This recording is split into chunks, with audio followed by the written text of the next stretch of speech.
Olá, meus queridos amigos, alunos e simpatizantes do nosso canal da Autoescola, sejam todos muito bem-vindos. Aqui quem fala é a Prof. Lu Mendes mais uma vez, trazendo para vocês mais um simulado da prova teórica do Detran. Lembrando que vocês terão um link que eu vou deixar aqui embaixo para vocês na descrição do vídeo. Vocês irão sinalizar, vão selecionar a prova teórica, certo? Vão digitar a senha gráfica que pede aqui neste quadradinho, então, nesse caso, D, D, E, A. Esta primeira letra parece muito uma letra O, mas não é uma letra O, tá? É uma letra D.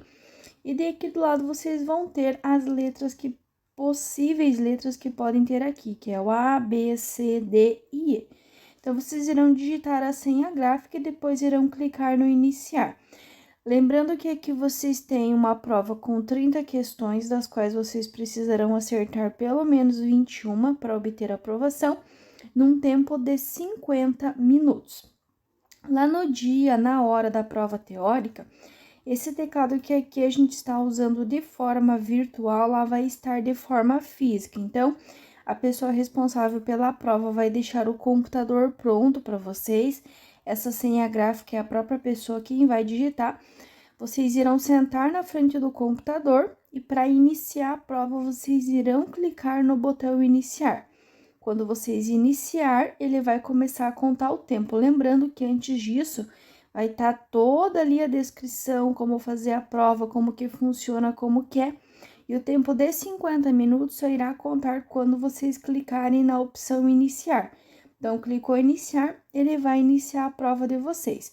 E aí, vocês irão selecionar no teclado virtual a letra correspondente à pergunta que vocês acham correta e vão clicar na setinha para ir para a próxima. Cuida para não clicar no finalizar. O finalizar vai ser só no final, quando vocês tiverem respondido as 30 questões, tá? Então, clicou em iniciar, ele vai iniciar o tempo de 50 minutos que vocês têm para responder um total de 30 perguntas e acertar pelo menos 21 questões. Então, vamos lá iniciar a nossa prova. Número 1.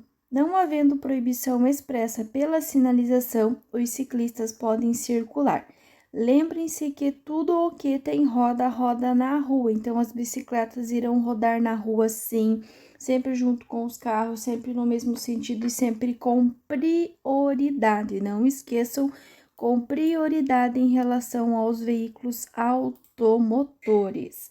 Setinha para a próxima. Questão 2.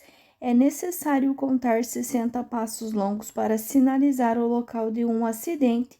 Quando estava na contagem 30 passos longos, a pessoa que estava sinalizando encontrou uma curva. Nessa situação, ela deve. Lembrando, pessoal, que para fazer a sinalização do acidente durante o dia com tempo bom com pista seca, vocês irão multiplicar a velocidade por 1. Quando for de noite ou mesmo durante o dia estiver chovendo, vocês irão multiplicar a velocidade por 2. E sempre que vocês encontrarem uma curva, vocês irão iniciar novamente a contagem a partir do final da curva. Questão 3. A energia elétrica que o carro utiliza é fornecida ao carro pela bateria, que é responsável por armazenar e fornecer corrente elétrica somente, e pelo dínamo e o alternador. Dínamo nos carros mais antigos e o alternador nos carros mais novos. Então, bateria, dínamo, barra, alternador. Lembrem-se sempre dessa barra. A única questão que está correta, aqui vai ter essa barrinha ali, tá? Então, a energia elétrica que o carro utiliza é fornecida ao carro pela bateria, pelo dínamo barra alternador. Questão 4. Sob certas condições, o condutor pode perder o controle do seu carro por efeito da força centrífuga. O efeito da força centrífuga força centrífuga na verdade, é o deslocamento do teu carro para onde? Para o lado externo, para o lado de fora da curva.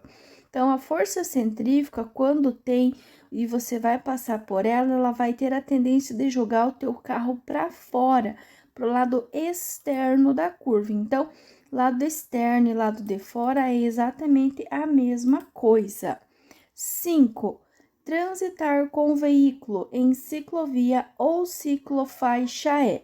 Pessoal, lembre-se que ciclovia e ciclofaixa é um local de uso exclusivo do pedestre, do ciclista.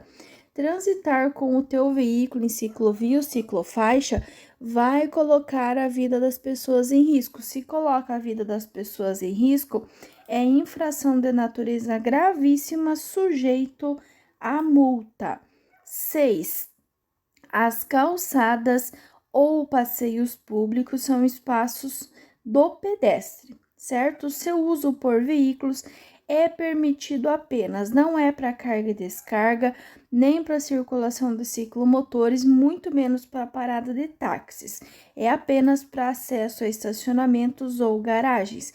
Transitar em calçadas ou passeios apenas para acesso a estacionamentos ou garagens. 7.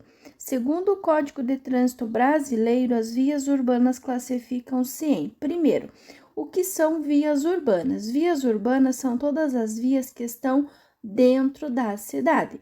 Vias urbanas são as vias que estão dentro da cidade. Elas serão 4.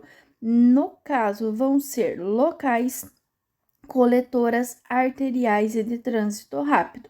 Nós vamos ter também as vias rurais, que são as vias que estão fora da cidade, que no caso vão ser 2, que são as estradas e as rodovias. Então, nesse caso, vias urbanas são as vias que estão dentro da cidade, serão 4. Vias locais, 30 km por hora, coletoras, 40 km por hora, arteriais, 60 km por hora e trânsito rápido, 80 km por hora. Lembrem-se que nas vias de trânsito rápido, a prioridade é dos veículos e é proibido o trânsito de ciclomotores. Questão 8. Quando o policial de trânsito estiver com o braço levantado verticalmente com a palma da mão para a frente, está indicando para os condutores ordem de. Imagine vocês com a mão levantada, esticada com a palma da mão para frente. Você está pedindo para alguém, olha, pare, espere. Então, nesse caso, vai ser parada obrigatória para todos os veículos. Questão 9. Em via urbana, cuja velocidade máxima é 60, é classificada de. Nós acabamos de ver que vias urbanas são todas as vias que estão dentro da cidade. Nós vimos que elas vão ser trânsito rápido, 80 km por hora. Nós vimos que elas vão ser arteriais, 60 km por hora, coletora, 40 km por hora e local, 30 km por hora. Então, aqui ele está falando de 60. 60 km por hora é a arterial.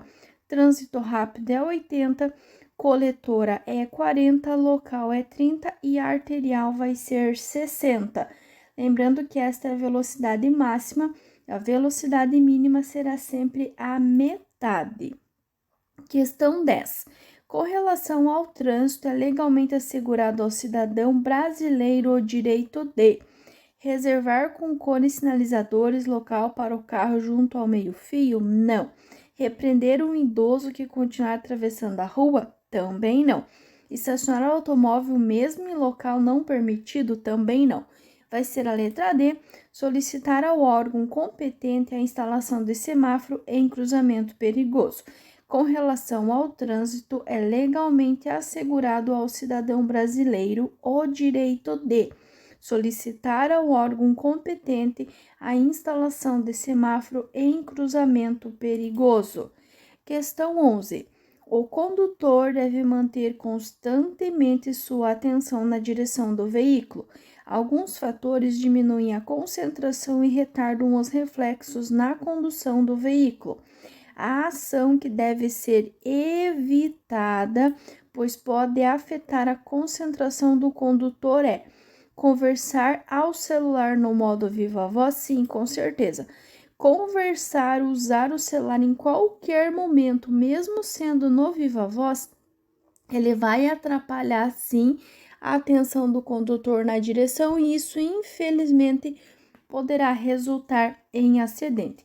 Trafegar por lugares desconhecidos não vai ser, ouvir música suave muito menos e fazer uma refeição leve muito menos. Então, vai ser conversar ao celular mesmo no modo viva voz.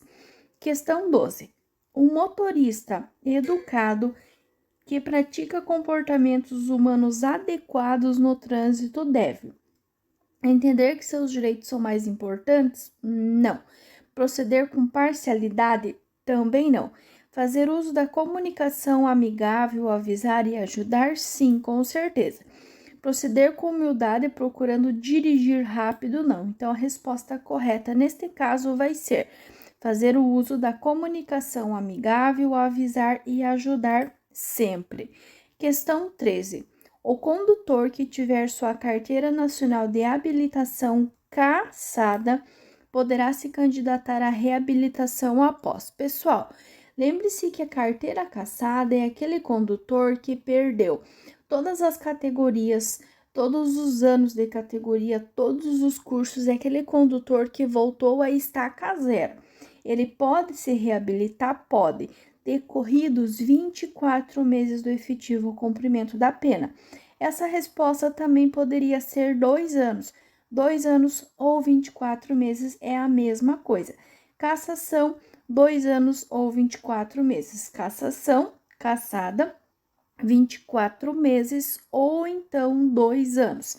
Cassação, 24 meses ou então 2 anos. 14. Em determinado ponto de sua viagem, o motorista depara-se com um capotamento que acabara de acontecer. Nesse caso, deve-se: item 1. Garantir os itens básicos em relação à segurança e solicitar socorro? Sim, com certeza. Remover as vítimas do veículo? Não. Vocês não irão remover as vítimas do veículo, muito menos retirar capacete de motociclistas. Não pode. Informar e ouvir, aceitar e ser solidário com a vítima? Sim, com certeza. Então, estão corretos o número romano 1 e o número romano 3. Garantir os itens básicos em relação à segurança e solicitar socorro. Informar, ouvir, aceitar e ser solidário com a vítima. Lembre-se de não remover nenhuma vítima, não retirar capacete de motociclistas, não dar nada para as vítimas beber ou comer e não entrar em contato com os fluidos orgânicos da vítima, principalmente quando falarmos em sangue. 15. Ao trafegar em trecho de rodovia com neblina intensa, o condutor deve acender o farol alto? Não. Lembre-se, se falar em uso de luzes ou luz baixa ou luz de posição, falou em luz, luz baixa ou luz de posição, e sempre que falar em velocidade, vocês irão reduzir a velocidade. Letra B. Trafegar em velocidade reduzida, até aqui tudo bem, mas jamais pelo acostamento. Seguir bem de perto um veículo de grande porte, muito menos. Então, vai ser estacionar em local seguro, como um posto de gasolina, caso a visibilidade esteja muito prejudicada. Estacionar em um local seguro, como um posto de gasolina, caso a visibilidade esteja muito prejudicada. 16. A via urbana aberta à circulação de acordo com a sua utilização classificam-se em. Novamente, nós estamos falando de vias urbanas, que são aquelas vias que estão dentro da cidade. Então, nós vamos ter trânsito rápido, que é 80 km por hora, arterial, que é 60, coletora, que é 40 e local, que é 30. Cuidem que a rodovia e a estrada é a via rural. Via rural vai ser as estradas e as rodovias. Via urbana, que serão 4, trânsito rápido, arterial, coletora e também local. 17. Um motociclista sofre um acidente em uma via urbana ao tentar ultrapassar pela direita um caminhão em uma curva. Enquanto espera-se a chegada do socorro, o motorista do caminhão deve evitar movimentar as vítimas, com certeza. Retirar o capacete da vítima para verificar seu estado de consciência, jamais. Retirar a vítima da pista, também não. Então, vai ser apenas a número 1. Evitar movimentar a vítima, lembre-se, não movimentar as vítimas, não retirar capacete de motociclistas, não dar nada para as vítimas beber ou comer e também não entrar em contato com os fluidos orgânicos da vítima, principalmente quando falarmos em sangue. Questão 18. O condutor na direção de um veículo em movimento precisa ver tudo o que acontece. Pessoal, visão 360. Vocês precisam saber tudo o que acontece na frente, lado direito, lado esquerdo e também atrás do veículo. Então, para frente, vocês irão utilizar o para-brisa, que é gigantesco. Lado direito e lado esquerdo, vocês irão usar os espelhos externos do veículo, e para visualizar o que acontece atrás do carro, o espelho interno retrovisor. Então, mesmo olhando para frente, vocês têm uma visão 360. Vocês estão vendo o que acontece na frente, do lado direito, lado esquerdo e também atrás do veículo de vocês. Questão 19. Cristina conduzia em alta velocidade seu veículo em uma rodovia quando de repente começou uma forte chuva. Sem que ela percebesse, seu veículo sofreu o fenômeno da aquaplanagem, que ocorre pela combinação dos seguintes fatores. Primeiro, o fenômeno da aquaplanagem nada mais é que a perda de contato dos pneus com o solo devido a uma pequena camada de água no pavimento. Acontece porque, pelo excesso de velocidade, pelo excesso de água na pista e pelo mau estado dos pneus. Então, no caso da Cristina, alta velocidade, excesso de água na pista e pneus em mau estado. Lembrando que a aquaplanagem, ela não ocorre necessariamente em função da água, mas sim em função dos sulcos insuficientes do pneu. O pneu não pode ter sulco inferior a 1,6 milímetros de profundidade, senão ele vai ser considerado um pneu careca. Questão 20. Ao condutor que tenha permissão para dirigir na categoria B, poderia ser A, poderia ser B, poderia ser A mais B, será conferida a Carteira Nacional de Habilitação após 1 ano. Aqui tem uma regrinha, desde que não tenha cometido nenhuma infração de natureza grave ou gravíssima, ou seja, reincidente em infração média. Então, o condutor que está na PPD, que está na permissão, seja só A, seja só B, ou seja A mais B, ele só vai pegar a CNH definitiva desde que nesse primeiro período de 1 ano ele não tenha cometido nenhuma infração de natureza grave ou gravíssima, ou seja, reincidente em infração média. 21. É dever de todo condutor estacionar na calçada? Não. Ultrapassar outro veículo somente pela direita? Também não. Nas vias urbanas, deslocar-se com antecedência o veículo para a faixa mais à direita da via quando for entrar à esquerda? Também não. Vai ser portar e exibir, quando solicitado pela autoridade de trânsito, os documentos exigidos por lei ou regulamento. Dever de todo condutor de veículo portar e exibir, quando solicitado pela autoridade de trânsito, os documentos exigidos por lei ou regulamento. 22. A durabilidade dos pneus é determinada por várias condições, entre elas podemos citar: realizar o rodízio dos pneus regularmente? Sim, com certeza. Os pneus dianteiros, eles têm um desgaste maior. Então, para equilibrar esse desgaste, é muito importante vocês fazerem o rodízio regularmente, preferencialmente a cada 10.000 quilômetros. Não tem nada a ver usar pneu com câmera, muito menos comprar o melhor pneu, porque isso é muito genérico. E trocar a câmara de ar também não vai ser. Então, vai ser realizar o rodízio dos pneus regularmente, ou ainda pode cair outra questão, a cada 10.000 quilômetros. Realizar o rodízio dos pneus regularmente ou a cada 10.000 quilômetros. 23. É uma medida administrativa que poderá ser adotada pelo agente de trânsito em alguns tipos de infração. Pessoal, lembrem-se que medida administrativa sempre irá começar com a letra R: retenção, remoção, recolhimento. Sempre que falarmos em medida administrativa, vai começar com a letra R. Retenção, remoção e recolhimento. Então, só sabendo essa dica, esse macete, nós já saberemos responder a questão. Recolhimento do certificado de licenciamento. Medida administrativa começa com a letra R. Recolhimento do certificado de licenciamento. 24. As marcas longitudinais constituídas de linhas divisórias de fluxos veiculares. Linha divisória é aquela linha que divide a faixa, a pista, tá? Divide da pista esquerda e da pista direita, que permite ao condutor ultrapassar outro veículo em movimento.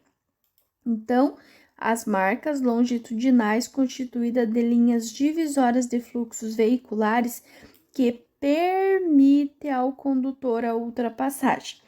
Amarela contínua é proibido, amarela contínua seccionada, na contínua é proibida, na seccionada é permitida, na contínua também é proibida, então vai ser apenas na seccionada. Por quê? Porque é que permite ao condutor, notem que ele não está dizendo se esse fluxo é de fluxo de sentido único ou de sentido duplo, então, portanto, é apenas seccionada. Questão 25. O ciclista está no meio da travessia da via quando o semáforo fica verde. O condutor do veículo motorizado deve. Pessoal, lembre-se que a preferência, a prioridade é do ciclista e do pedestre, porque eles são os mais vulneráveis frente ao veículo. Então, não vai ser buzinar, não pode pôr o carro em movimento, muito menos sinalizar para que o ciclista desista da travessia, e sim aguardar o final da travessia. Então, se você, motorista, está no semáforo, tem um ciclista, um pedestre, um idoso, um cadeirante, qualquer pessoa que está atravessando a via e ele não concluiu, você precisa aguardar o final da travessia para só então você prosseguir a sua viagem. 26. Os riscos e os perigos a que estão sujeitos os usuários do trânsito estão relacionados com veículo, condutor, via e ambiente, certo? E o que mais? Primeiro, vocês precisam lembrar que 90% das causas de acidentes estão relacionadas com falhas humanas. Então, é o nosso comportamento que gera acidentes. Então, é o veículo, é o condutor, a via, o ambiente e o comportamento das pessoas. Não é a fiscalização, nem as ações governamentais e nem o sistema de iluminação pública. Vai ser o comportamento das pessoas. 27. A distância de frenagem é definida como? Pessoal, notem bem, distância de frenagem, a distância que vocês estão freando, ele já está dando a dica que a distância que vocês estão freando. Então, é aquela que ocorre desde que o condutor pisa o freio até a parada total? Sim, com certeza. Aquela que permite o condutor uma manobra de emergência é a distância de segurança ou distância de seguimento. Soma da distância de reação e da seguimento vai gerar a distância de parada, e a soma da distância de parada e da reação não existe. Então, frenagem é desde o momento que o motorista vê o perigo, aciona o freio até a parada total.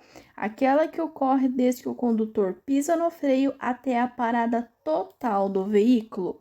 28. O condutor do veículo com o braço esquerdo estendido para fora, horizontalmente, sem movimentá-lo, indica para os condutores que ele irá não é efetuar manobra de retorno, muito menos de parar.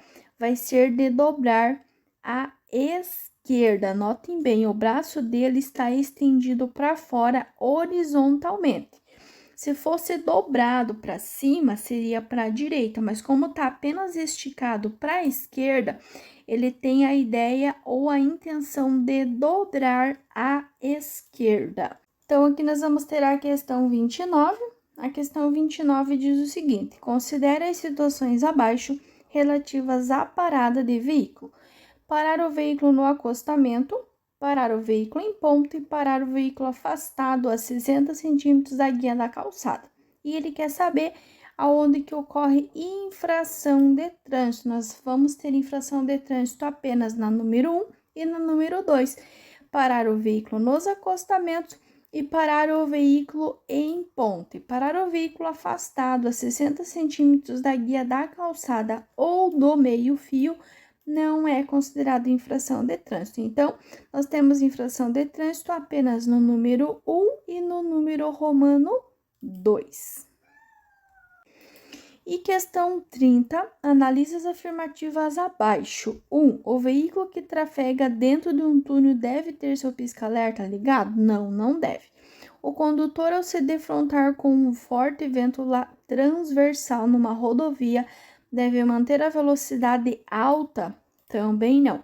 Segundo diversos estudos realizados em muitos dos acidentes de trânsito registrados, ocorre uma falha humana. Acabei de falar para vocês que 90% dos acidentes estão relacionados com falhas humanas. E elas são o quê? Por desrespeito à legislação de trânsito ou condutas em desacordo com os preceitos da direção defensiva. Então, neste caso, só está correto o número romano 3. O número romano 3 é a única alternativa que está correto, ok, pessoal? Então, 30 questões respondidas e comentadas, e agora nós vamos finalizar o nosso simulado. Muito bem, pessoal, então, mais um simulado finalizado com sucesso. Você acertou 30 de um total de 30 questões. Então, nós temos 30 questões respondidas, 30 questões comentadas e 30 questões corretas. Espero de coração que vocês tenham gostado, que vocês tenham entendido. Reforço, se você não é inscrito, não esquece de se inscrever no canal, ativar o sininho, comenta, compartilha esse canal aí com todo mundo e, claro, deixa aqui embaixo na descrição do vídeo de qual estado vocês estão vendo esses vídeos. Agradeço de coração a companhia de todos vocês. Desejo muito sucesso, desejo muitas bênçãos a todos vocês e até o nosso próximo simulado.